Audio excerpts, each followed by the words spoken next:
Japón. Este es el puente Akashi Kilo. Con un arco principal de casi 2 kilómetros, es el puente colgante más largo del mundo. Es como coger una sección entera de la M25 con sus embotellamientos de camiones y la elevamos en el aire a una altura de 30 metros, con el firme también, y la extendemos de un acantilado a otro. Son grandes obras de ingeniería. Uniendo a personas de ambos lados de los ríos más anchos y de los barrancos más profundos, en el mundo de los puentes el colgante es el rey. He notado que el puente se movía un poco. Sí. Es interesante. La tierra se ha movido para usted. Los constructores de puentes llevan 200 años tratando de perfeccionar esta compleja estructura, luchando para superar límites y aprendiendo algunas duras lecciones, a menudo a fuerza de fracasos.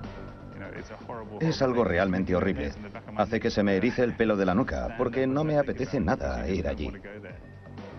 Diseñar puentes colgantes cada vez más largos en lugares cada vez más difíciles. Ese es el reto al que se enfrentan quienes los diseñan, mientras se esfuerzan por construir el puente colgante definitivo.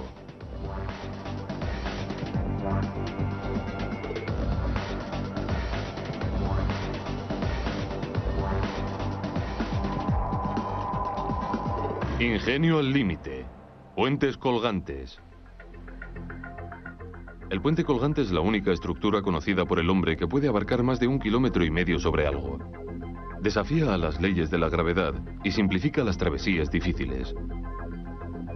Tanto en sus tramos como en sus torres, la magia de este puente consiste en cómo está distribuida la carga en los cables y en los anclajes. Este puente tiene que resistir muchas fuerzas: su propio peso, el clima y el peso del tráfico. Cada año 40 millones de vehículos cruzan el puente colgante Golden Gate en San Francisco. El puente colgante del estrecho de Menai en el norte de Gales es uno de los más antiguos del mundo.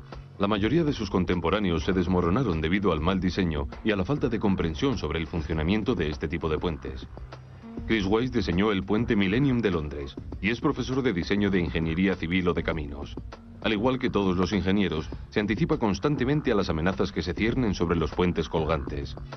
Cuando trabajamos en el diseño de un puente, tomamos en cuenta todos y cada uno de los fenómenos naturales que podamos imaginar, como la gravedad, el viento, los huracanes, y luego tenemos que pensar también sobre lo que ocurriría si un terrorista atacase un puente, porque cualquiera de estos grandes puentes es un objetivo ideal para los terroristas. Imagínense que alguien quiera destruir el Golden Gate o el puente de la bahía de Sydney, y al construir un puente tenemos que pensar en lo que ocurriría si alguien cortase uno de los cables. Por ejemplo, el puente Millennium está diseñado de modo que cierto número de cables, y no les puedo decir cuántos, pueda ser eliminado en un ataque terrorista y el puente sobreviva. Sin nada que lo soporte desde abajo, la longitud de un puente colgante se calcula por el tramo entre las dos torres.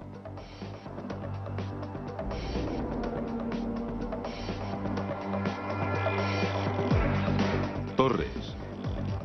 Las torres de un puente colgante son como los postes de un tendedero de ropa. El cable principal cuelga entre las dos.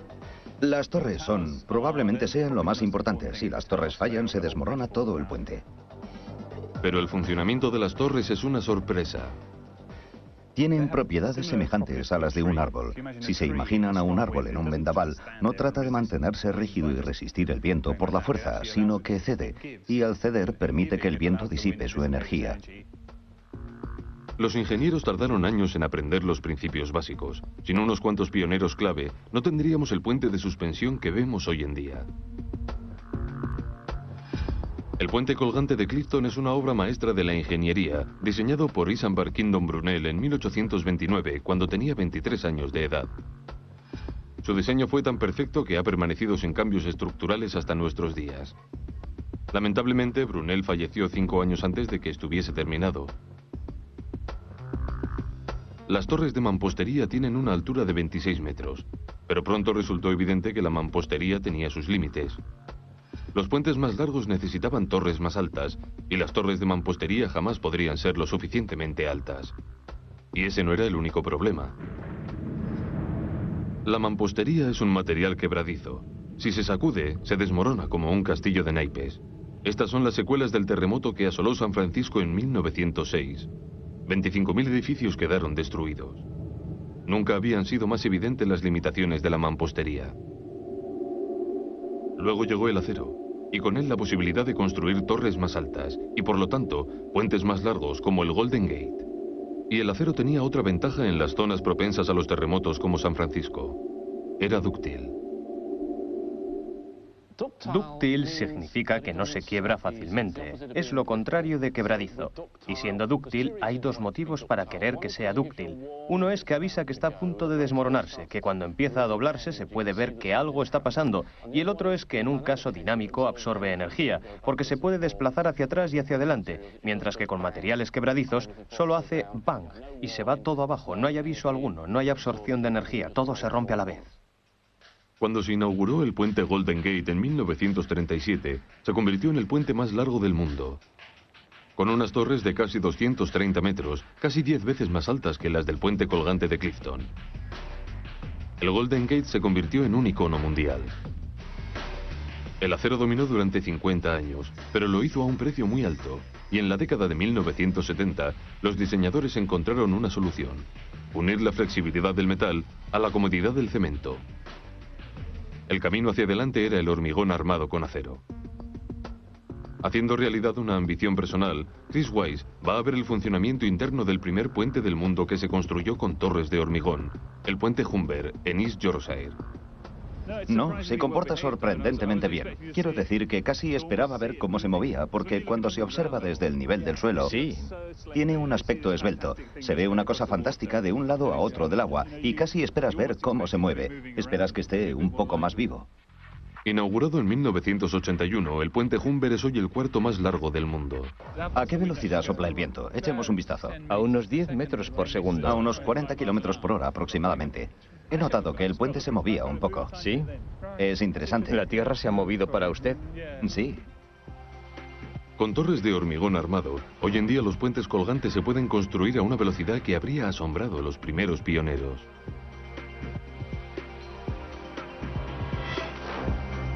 Pero lo realmente ingenioso del puente colgante es el sistema de suspensión compuesto por el cable principal y los tirantes. Todo depende del cable, que es además el talón de Aquiles del puente.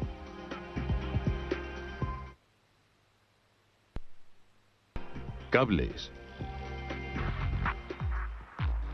Cuando Brunel construyó el puente colgante de Clifton, utilizó 4.200 cadenas de segunda mano que habían estado en el puente Hungerford de Londres.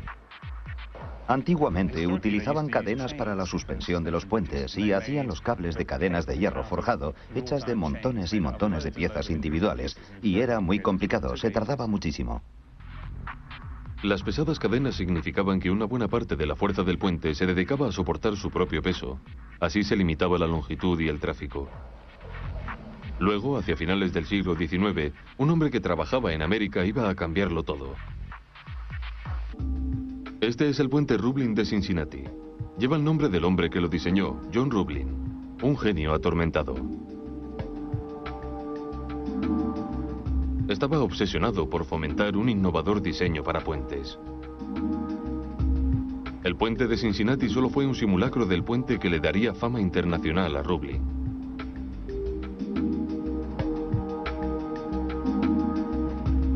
En 1883, el puente de Brooklyn, en Nueva York, se iba a convertir en el campeón del mundo.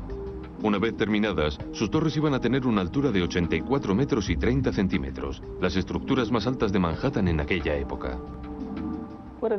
Lo que más me asombra del puente de Brooklyn es su complejidad y la época en la que fue construido. Hay que recordar que el puente se comenzó en 1869, un par de años después de la Guerra Civil. No había electricidad. No había maquinaria, no había motores de combustión de gas. Este puente se construyó con la única ayuda de motores de vapor y fue construido a mano, literalmente. Pero lo realmente ingenioso de Roebling fue cómo hizo el cable principal. No utilizó cadenas de hierro forjado, sino que empleó el material nuevo más moderno, el acero. Y para que el puente fuese más ligero, hiló el acero de un lado al otro del río. El cable principal es la cuerda de salvamento del puente, y este cable está hecho de miles de cables de puente, que tienen el diámetro aproximado de un lápiz, y hay miles de dichos cables en el interior del principal. Ese paso hacia los cables de hilados en Nueva York, en la década de 1860, cambió la apariencia de los puentes colgantes para siempre. 100 años después, cuando Doug Strachan trabajó en la construcción del puente Humber, el hilado de cable se había convertido en un arte. Llevamos una rueca al otro lado del río. Y cuando la rueca llega al anclaje, se fija el bucle y la rueca vuelve vacía. Y la rueca se dirige de nuevo al anclaje llevando el segundo bucle al otro lado del puente. Y así se hacen los cables del puente.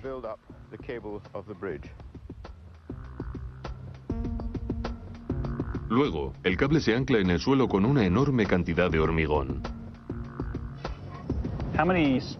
¿Cuántos hilos de acero hay en este fantástico artilugio? Pues en total unos 15.000 hilos, pero en realidad solo hay 37 hilos y cada uno de ellos cruza el río 400 veces.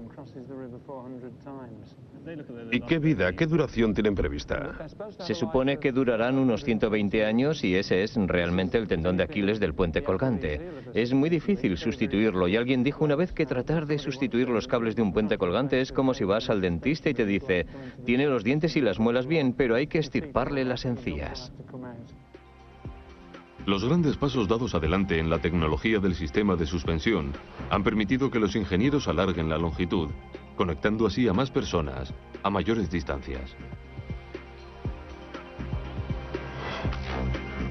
Pero una vez que los cables fueron perfeccionados, estaba claro que los ingenieros de todo el mundo tenían que trabajar mucho en los tramos o vanos.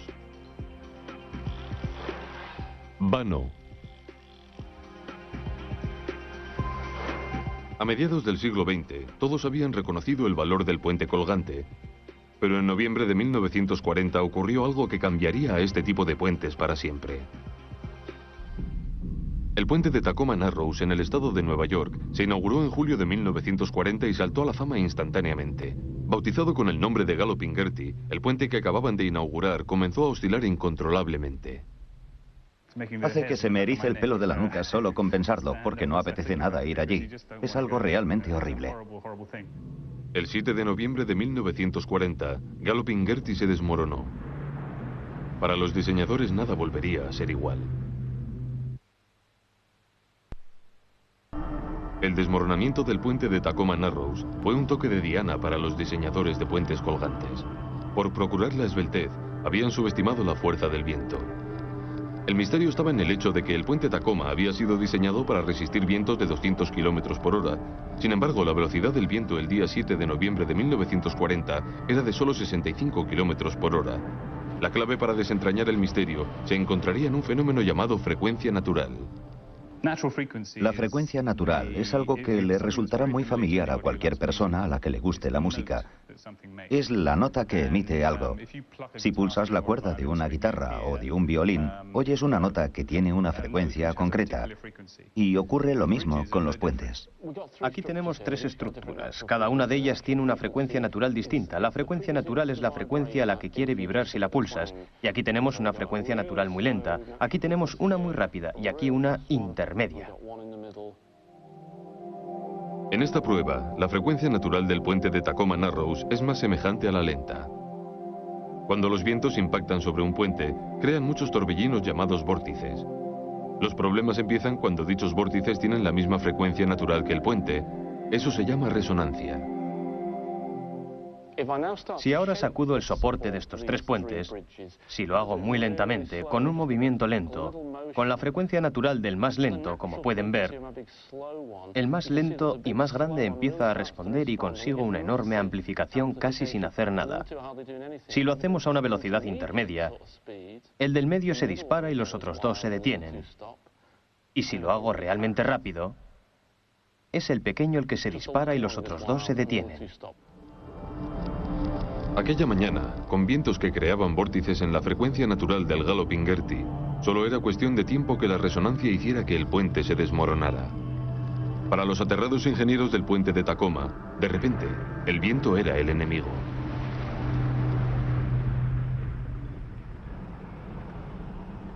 Volvieron a la mesa de dibujo y descubrieron que el modo de combatir la resonancia era construir más vigas bajo el puente, un armazón de apuntalamiento. Aunque el gasto fue enorme, los puentes de todo el mundo, incluido el Golden Gate, fueron adaptados posteriormente. Parecía que aquel armazón era el único camino a seguir, Y fue así hasta mediados de los años 50, cuando un joven diseñador británico tuvo una nueva idea, y después de innumerables premios, más de 40 años después, Bill Brown sigue restándole importancia a su papel. Creo que me encontraba en el lugar apropiado en el momento oportuno. La magia de la idea de Bill estaba en trabajar con el viento, no contra él.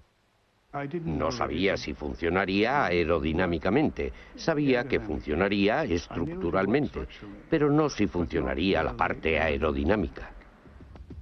Bill tuvo la idea de reformar el suelo del puente colgante para hacerlo aerodinámico.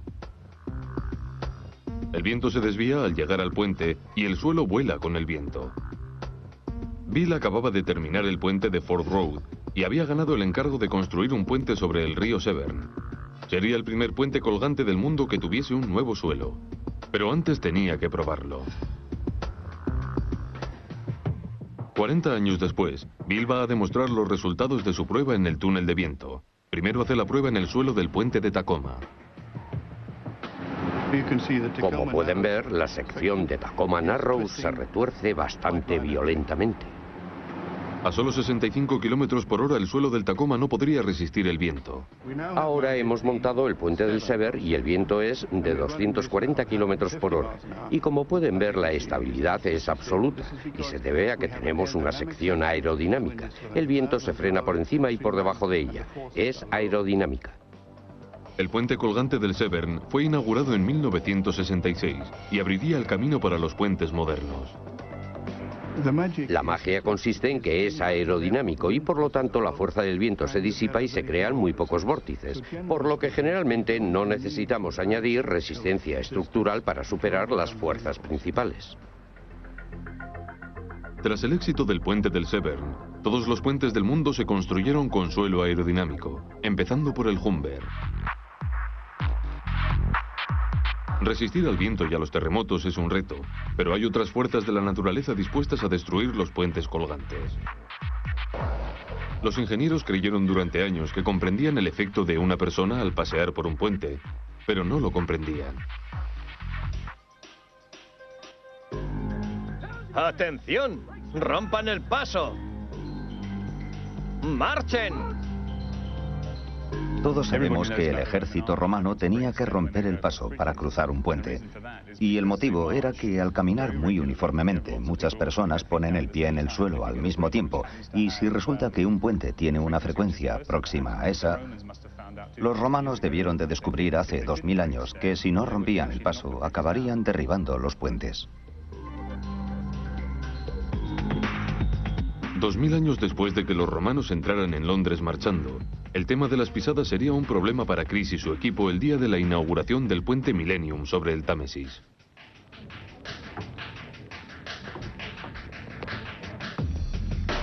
El día de la inauguración, junio del año 2000, y el puente hizo lo que nadie esperaba, comenzó a oscilar de un lado a otro. Mike Wilford se enteró cuando sonó su teléfono. Me llamó por teléfono uno de mis colegas que estaba en el puente para pedirme que fuera a echar un vistazo porque estaba vibrando. Y yo dije, Dios mío, no estará oscilando de arriba abajo. No debería hacer eso. Y él dijo, no, va de lado a lado. Y me pareció muy extraño. Cogí el coche y fui a echarle un vistazo. El puente oscilante captó todos los titulares y se convirtió en la comidilla de la ciudad. Es el tipo de cosas que uno teme, evidentemente. Detesto el hecho de que el puente no funcionara perfectamente. Nos dio un poco de vergüenza que el puente se bambolease de un modo que nadie había predicho y que nadie esperaba. Los diseñadores tenían que hacer algo, y rápidamente. Al observar el puente, los ingenieros descubrieron que la oscilación se debía a las pisadas de la gente. Había gente suficiente, y aunque parezca extraño, todos decidieron caminar a la misma velocidad, exactamente, y no comprendíamos qué estaba ocurriendo. Lo que la gente hacía era sincronizar la caída del pie, y no de arriba abajo como los soldados cuando marchan, sino de un lado a otro. Lo que descubrimos fue que cuando el pavimento sobre el que caminamos se mueve de un lado a otro, tendemos a sincronizar los pasos con ese movimiento, y además separamos más los pies para tener más equilibrio. Eso incrementa las fuerzas laterales sobre el sistema, y la oscilación aumenta gradualmente. Al igual que el columpio de un niño, el puente creaba su propia reacción positiva y con cada oscilación ganaba impulso. El movimiento recibió el nombre de excitación lateral sincrónica. Los ingenieros la conocían en teoría, pero aquella fue la primera vez que realmente la comprendieron. Centró toda la atención en la excitación lateral, algo sobre lo que jamás se habían preocupado los diseñadores de puentes para paso de personas. Siempre se habían concentrado en lo vertical y ahora íbamos a tener que pensar en lo lateral.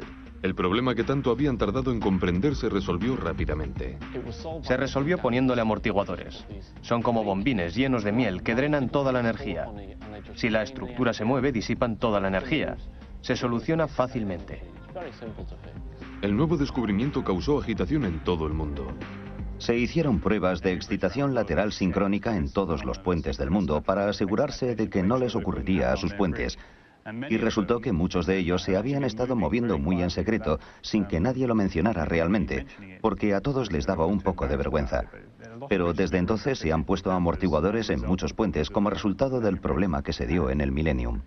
Con cada nuevo puente llega un mejor entendimiento de su dinámica de suspensión. Tener conocimientos sólidos sobre la resonancia y la aerodinámica significa que los tramos son ahora más seguros y más largos. Durante los 200 últimos años, el puente colgante ha evolucionado hasta abarcar distancias cada vez mayores, pero a pesar de todos estos avances, los ingenieros siguen pensando que todavía se puede mejorar. La mayoría de las personas que diseñan puentes quieren evitar los peligros, suelen ser un poco conservadoras, y como resultado de ello vemos puentes que son casi exactamente iguales por todo el mundo, y muchos son horribles, pero alguien se tendrá que aventurar tarde o temprano, y los diseñadores de puentes que lo hagan se merecen un aplauso, porque si no tuviesen ese grado de aventura en su interior, la tecnología no avanzaría nunca, y no habríamos podido cruzar de una orilla del Támesis a la otra, nunca. 40 años después de su revolucionario puente sobre el Severn, Bill Brown sigue abriendo fronteras. Ahora está diseñando un puente que será 1 kilómetro más largo que cualquiera de los existentes. Y hay una nueva generación de puentes a la vuelta de la esquina. Los ingenieros pronto empezarán a conectar ordenadores a sus puentes colgantes. Creo que el futuro de los puentes colgantes pasa por controlarlos activamente, y cuando los azote un huracán, ocurrirá algo, se activará un servidor que alejará al puente del huracán para mantenerlo erguido. Puentes que podrán tomar sus propias decisiones cuando se enfrenten a fuerzas inesperadas. Eso significa que el puente colgante unirá a más gente todavía, al abarcar distancias cada vez mayores.